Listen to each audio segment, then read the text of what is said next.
My Fake Forever. Peachtree Flings, Book 1. Written by Isla Drake.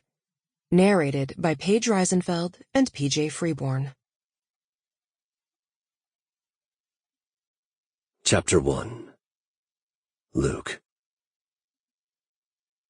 I stand at the window, gazing out at the muddy river flowing by just yards from my office. Most days, staring out at this view calms me, pulling me away from the chaos of my day into a more peaceful place. That's not the case today. Even the morning sunlight, glinting off the slow-moving water, can't take my mind off the meeting I'm about to endure. I dread these weekly meetings with my father more than anything. They're rarely productive, and usually only serve as an excuse for him to berate me for whatever I've done recently to tarnish the company's reputation. It's usually some imagined faux pas or slight that exists only in his head. I generally endure the meetings, keeping my comments to a minimum so they'll end as quickly as possible. My record escape time is 7.5 minutes. And that had been a good day. I sigh, turning away from the window and the view that has failed to calm my nerves today. I know today's meeting won't be nearly so quick to end. I've been away for 2 weeks, something with which my father made certain to voice his displeasure.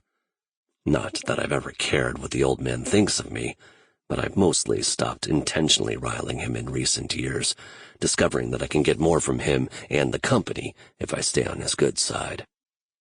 But this trip couldn't be helped.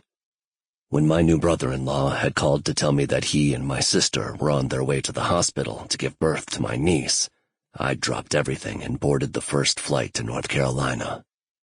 I'd arrived at the hospital in time to join the other members of my sister's new family in pacing the waiting room for another 3 hours.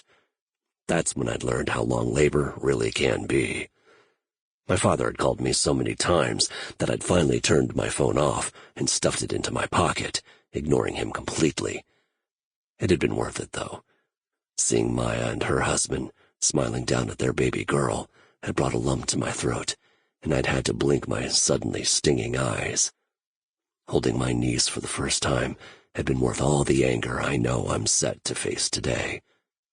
Squaring my shoulders and blowing out a breath, I stride from my office and head for the elevator.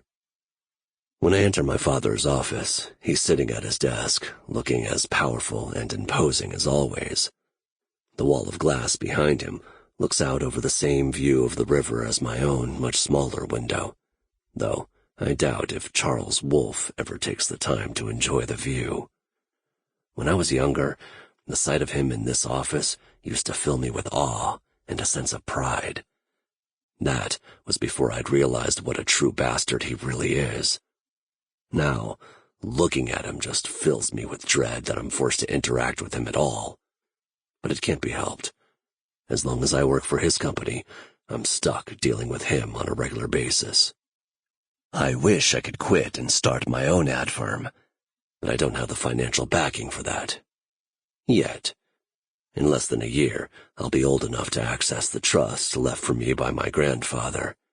When that happens, I'm leaving Wolfe Industries behind and creating my own company.